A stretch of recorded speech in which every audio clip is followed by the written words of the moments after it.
పవిత్ర ప్రార్థనలు అన్నమాట.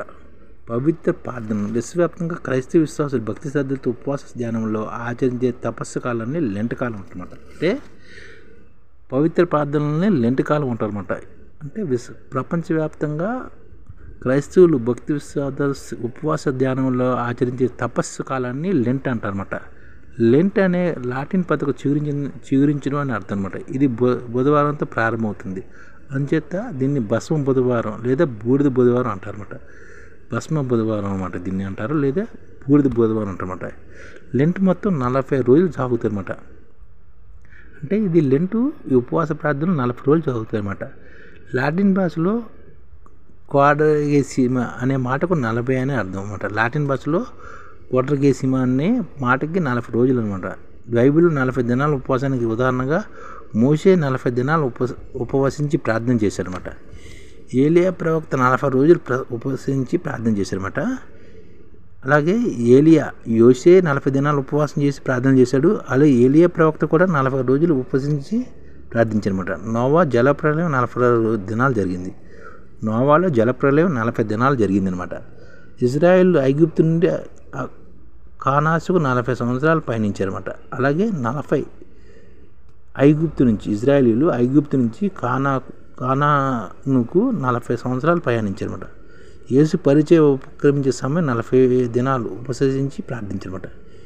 యేసు పరిచయకు ఉపక్రమించే ముందు 40 దినాలు ఉపవసించి ప్రార్థించారన్నమాట. అందువల్ల ప్రపంచవ్యాప్తంగా ప్రార్థన ఉపవాస ధ్యానాలు 40 రోజులు భక్తి శ్రద్ధలతో నిష్ఠగా ఒంటిపూట స్వాతికారం తీసుకుని నియమబద్ధమైన జీవితం గడుపుతూ ఆచరిస్తారన్నమాట ఈ భస్మ బుధవారం గురించి. అందుకని పవిత్ర ప్రార్థనలను చాలా జాగ్రత్తగా చేయాలి. అది అందరూ తెలుసుకోవాలి. హిందువులైనా, క్రిస్టియన్స్ అయినా, ముస్లింలైనా అందరూ తెలుసుకోవాలని దీని గురించి చెప్తున్నారన్నమాట. ఏలియా ప్రవక్త 40 రోజులు ఉపవసించి ప్రార్థించారు. అలాగే నోవా జలప్రలయం 40 రోజులు జరిగింది. మోషే కూడా 40 దినాలు ప్రార్థించాడు. అలాగే ఇజ్రాయెల్ ఐగుప్తు నుంచి 40 సంవత్సరాలు పయనించారు. యేసు ఉపచారం నుంచి 40 దినాలు ఉపవసించి అన్నారు. అలాగే ప్రపంచవ్యాప్తంగా 40కి అంత ప్రాధాన్యత ఉంది కాబట్టి 40 రోజులు భక్తి శ్రద్ధలతో చేస్తారన్నమాట. బుధవారం రోజు కొన్ని ఆలయాల్లో విశ్వాసులు తాటాకులతో కానీ, కొబ్బరి ఆకులతో కానీ, ఖర్జూరపు ఆకులతో కానీ శిల్వ ప్రతిమలను తెచ్చి ఉంచుతారన్నమాట. వాటిని మరుసటి సంవత్సరం వరకు ఉంచి బుధవారం భస్మం చేస్తారన్నమాట. ఈ బూడిదతో నుదుటిపై సిలువు గుర్తు వేసుకుని లేదా తలపై చల్లుకుని బూడిద బుధవారం నుంచి శుభ శుక్రవారం వరకు జరిగే క్వాడ్రగేసియా కాలంలో ధ్యానాలు ఆచరిస్తారన్నమాట. అంటే వీళ్ళు ఏం చేస్తారంటే బుధవారం రోజు కొన్ని ఆలయాల్లో విశ్వాసులు తాటాకులతో కానీ, కొబ్బరాకులతో కానీ, ఖర్జూరపు ఆకులతో కానీ చేసిన సిలువను ప్రతిమలు తెచ్చి ఉంచుతారన్నమాట. వాటిని మరుసటి సంవత్సరం వరకు ఉంచి బుధవారం నాడు భస్మం చేస్తారన్నమాట.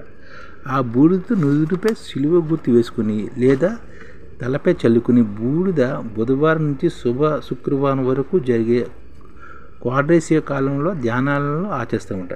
లెంటు కాలం అంతా దేవాలయంలో 40 అంశాలపై ధ్యానం చేస్తూ ప్రార్థన జరుగుతాయి అన్నమాట. ఈ కాలంలో శుభకార్యాలు కానీ, కుటుంబాలు జరుపుకునే ఇతర ఉత్సవాలు కానీ చేయరు. ఈ లెంటు కాలంలోనే ఇతర శుభకార్యాలు కానీ, కుటుంబాలు జరుపుకోవడం కానీ జరగవు అనమాట. ఓన్లీ దేవాలయాల్లోనే ధ్యానం చేస్తూ ప్రార్థన చేసి గడుపుతారు.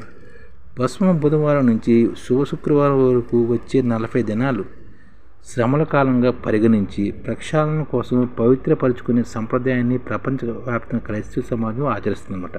అంటే శ్రమల కాలం అనగానే చాలామంది తెలియదు. శ్రమల కాలం అంటే 40 రోజులు ఉపవాసాలు చేయాలని దీన్ని శ్రమల కాలం అంటారు. అలాగే హిందువులు ఏమో మాల వేసుకుంటారు. అలాగే ఇది కూడా అనమాట 40 రోజుల పాటు దినాలు జాగ్రత్తగా భస్మ బుధవారం ఆచరిస్తారు. భస్మ బుధవారం నుంచి శుభ శుక్రవారం వరకు చేస్తారన్నమాట.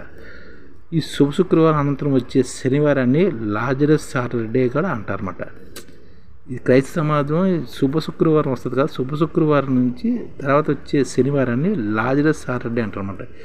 దీన్నే నిశ్శబ్ద శనివారం అని కూడా పిలుస్తారు. యేసు మరణించిన శుక్రవారం సమాధిలో ఉన్న శనివారం అనంతరం పునరుద్ధృతి తిరిగి లేచిన ఆదివారం ఈస్టర్ ఆదివారంగా జరిగే ప్రార్థనతో లెంట్ కాలం పూర్తవుతుందన్నమాట. అంటే ఇది క్రైస్తవ సమాజం ఏంటి, ఫస్ట్ శుభ శుక్రవారం తర్వాత శనివారాన్ని లాజరస్ సాటర్డే అంటారు. ఇది నిశ్శబ్ద శనివారం. ఆ తర్వాత యేసు మరణించిన శుక్రవారం సమాధిలో ఉన్నాడని శనివారం అనంతరం పునరుద్ధృతి తిరిగి లేచి ఆదివారం నాడు ఈస్టర్గా జరుపుతారు అన్నమాట. ఈ లెంట్ కాలం దీంతో పూర్తవుతుందన్నమాట. ఈ ఈస్టర్ ఆదివారంతో పూర్తవుతుందన్నమాట. ఈ క్వార్టరల్ కాలం అంతా పాప ప్రక్షాళనతో పాటు వ్యక్తిగత నియమనిష్టలు పాటించి ప్రపంచ శాంతి సమాజ సద్భుత జీవనం కలగాలని ప్రార్థన చేస్తారన్నమాట యేసుక్రీస్తు భక్తులందరూ. ఈ విషయాన్ని అందరికీ తెలియాలి. అందుకని ఐడిఎఫ్ అందరికీ ఈ విషయాన్ని చెబుతారు. హిందూ ముస్లిం కాదు, అందరికీ తెలియాలి.